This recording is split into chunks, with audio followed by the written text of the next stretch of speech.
ओम नमः शिवाय। शिवजी सदा सहाय। ओम नमः शिवाय। गुरुजी सदा सहाय। जय गुरुजी। शुक्राना गुरुजी। अनंती कोटि कोटि शुक्राना गुरु पिता। सभी संगत को जय गुरुजी। संगत जी, शिव पुराण शतरुद्र संहिता का पाठ चल रहा है। 14 अध्याय से लेके 41 तक। बहुत सभी संगत ध्यान से सुनेगी और शुक्राना जरूर करेगी। संगत जी, इस चैनल को, गुरु पिता के चैनल को आप आगे बढ़ाइए और क्योंकि और संगत तक ये सत्संग पाठ पहुंचता रहे शिव पुराण का। तो सभी का कल्याण करने के लिए गुरु पिता ये सेवा करवाते हैं और सभी का भला हो और सभी मतलब अपने शास्त्रों को जाने। शुक्राना है गुरु पिता। शिव जी के 10 ज्योतिर्लिंगों अवतारों का सविस्तार वर्णन।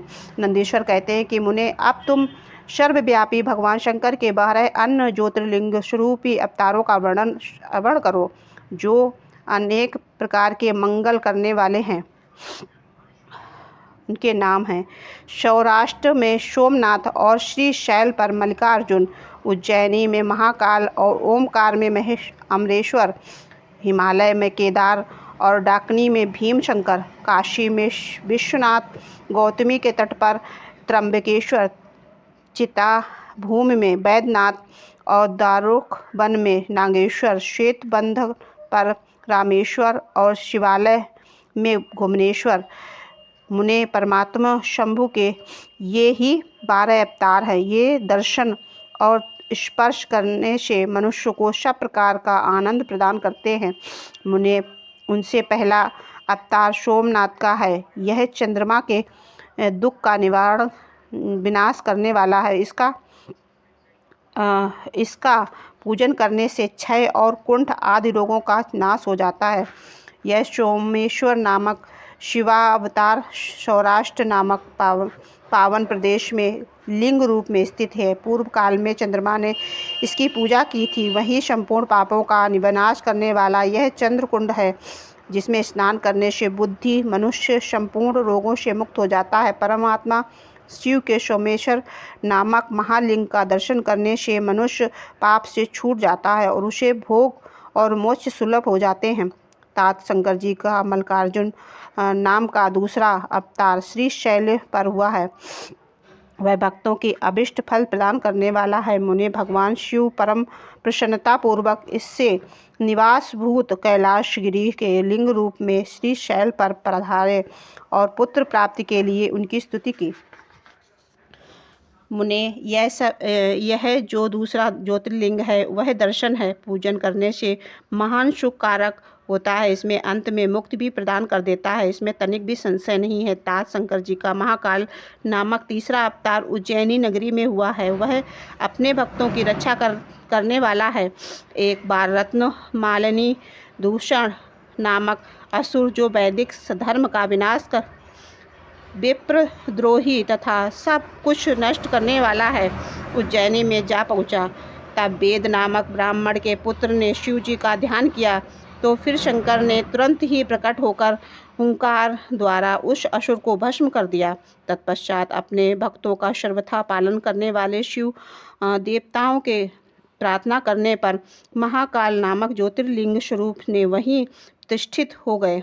इन महाकाल लिंग का प्रत्यक्ष प्रयत्नपूर्वक दर्शन और पूजन करने से मनुष्य की सारी कामनाएं पूर्ण हो जाती हैं और अंत में परम गति को प्राप्त होती हैं। परम आत्मबल से संपन्न परमेश्वर शंभु ने भक्तों की अभिष्ट फल प्रदान करने वाले ओमकार नामक चौथा अवतार धारण किया है। मुने, बिंदुगिरी से भक्त पूर्वक विधि विधान से शिव जी का पार्थिव लिंग स्थापित किया। उसी लिंग से विद्या का मनोरथ पूर्ण करने वाले महादेव प्रकट हुए। तब देवताओं के प्रार्थना करने पर भुक्ति मुक्ति के प्रदाता भक्त वत्सल लिंग रूपी शंकर वहाँ 2 रूपों में विभक्त हो गए। मुनीश्वर, उसमें एक भाग ओमकार और ओमकारेश्वर नामक उत्तम लिंग की रूप में प्रतिष्ठित हुआ। वह दूसरा पार्थिव लिंग परमेश्वर नाम से प्रसिद्ध हुआ। मुने, इन दोनों में जिस किसी का भी दर्शन पूजन किया जाए उसे भक्ति की अभिलाषा संपूर्ण करने वाला समझना चाहिए। महामुनि, इस प्रकार मैंने तुम्हें इन दोनों महादिव्य ज्योतिर्लिंगों का वर्णन सुना दिया है। परमात्मा शिव के 5वें अवतार का नाम है केदारेश। वह केदार में ज्योतिर्लिंग के रूप में स्थित है। मुनि, वह वहाँ श्री हरि के नर नारायण नामक अवतार हैं। उसके प्रार्थना करने पर शिव की हिमगिरी और केदार शिखर पर स्थित हो गए हैं। वे दोनों उन केदारेश्वर लिंग की नित्य पूजा करते हैं। वहाँ शंभु दर्शन और पूजन करने वाले भक्तों को अभीष्ट प्रदान करते हैं। तात सर्वेश्वर होते हुए भी शिव इस खंड के विशेष रूप से स्वामी हैं। शिव का यह अवतार संपूर्ण अभिष्टों को प्रदान करने वाला है। महाप्रभु शंभु के छठे अवतार के नाम भीमशंकर है। इस अवतार में उन्होंने बड़ी बड़ी लीलाएं की हैं। भीमासुर का विनाश किया है। कामरूप देश के अधिपत्य राजा सुदक्षण शिवजी की भक्त थे। भीमासुर उन्हें पीड़ित कर रहा था। तब शंकर जी ने अपने भक्तों को सुख देने वाले उस अद्भुत असुर का वध करके उसकी रक्षा की। फिर राजा सुदक्षिणा के प्रार्थना करने पर स्वयं शंकर जी ने डाकिनी के भीमशंकर नामक ज्योतिर्लिंग में स्थित हो गए।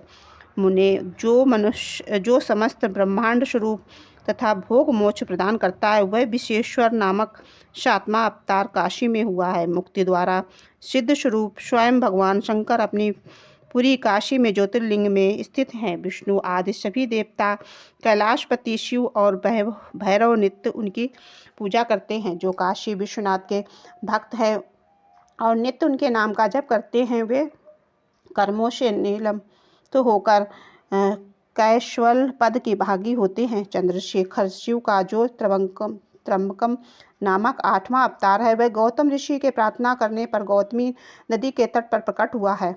गौतम की प्रार्थना करने से उन मुक्ति को प्रसन्न करने के लिए शंकर जी के प्रेम पूर्वक ज्योतिर्लिंग स्वरूप से वहां अचल होकर स्थित हो गए हैं। अहो, उन महेश्वर का दर्शन और स्पर्श करके सारी कामनाएं सिद्ध हो जाती हैं। तत्पश्चात मुक्ति भी मिल जाती है। शिव के अनुग्रह से शंकर प्रिया परम पावनी गंगा गौतमी के स्नेह बस से वहाँ गौतमी नाम से प्रभावित होती है। इसमें 9वां अवतार वैद्यनाथ नाम से प्रसिद्ध है। इस अवतार में बहुत सी विचित्र लीलाएं करने वाले भगवान शंकर रावण के लिए आविर्भूत हुए थे। उन समय रावण द्वारा अपनाए लाए जाने को ही कारण मानकर महेश्वर ज्योतिर्लिंग स्वरूप से चिता भूमि में प्रतिष्ठित हो गए। उस समय से वे त्रिलोकी में वैद्यनाथेश्वर नाम से विख्यात हुए। वे भक्तिपूर्वक दर्शन और पूजन करने को भोग मोक्ष के प्रदाता है। मुने, जो लोग इस वैद्यनाथ ईश्वर शिव के महात्म्य को पढ़ते और सुनते हैं, उन्हें यह मुक्ति का भागी बना देती है। 10वां नागेश्वर अवतार कहलाता है। वह अपने भक्तों की रक्षा के लिए प्रादुर्भूत हुआ था। यह सदा दुष्टों को दंड देता है। और इस अवतार में शिव ने दारुण नामक राक्षस को, जो धर्म घाती था, मारकर वैश्य के स्वामी अपने सुप्रसिद्ध नामक भक्ति की रक्षा की थी। तत्पश्चात बहुत सी लीला करने वाले पर प्रभु शंभु लोगों का उपकार करने के लिए अंबिका सहित ज्योतिर्लिंग के स्थित हो गए। मुने, नागेश्वर नाम उस शिवलिंग का दर्शन तथा अर्चन करके राशि महापातक संतुष्ट विनष्ट हो जाते हैं। मुने, शिव जी का 11वां अवतार रामेश्वर अवतार कहलाता है। वह श्री रामचंद्र का प्रिय करने वाला है। उसे श्री राम ने ही स्थापित किया था। जिस भक्ति वत्सल शंकर ने परम प्रसन्न होकर श्री राम को प्रेम पूर्वक विजय का वरदान दिया, वे ही लिंग रूप में आविर्भूत हुए। उसे तब श्री राम के अत्यंत प्रार्थना करने पर वे सेतु बंधन का ज्योतिर्लिंग के रूप में स्थित हो गए। उस समय श्री राम ने उनकी भली भांति सेवा पूजा की। पर रामेश्वर अद्भुत महिमा के भूतल पर किसी भी तुलना नहीं की जा सकती। यह सर्वथा मुक्ति प्रदायिनी है तथा भक्तों की कामना को पूर्ण करने वाली है। जो मनुष्य सशक्ति पूर्वक रामेश्वर लिंग को गंगा जल से स्नान कराए, वह जीवन मुक्त ही है। इस लोक में जो देवताओं के लिए भी दुर्लभ है, ऐसे संपूर्ण लोकों को भोगने के पश्चात परम ज्ञान को प्राप्त होता है। फिर उसे लव्य मोक्ष मिल जाता है।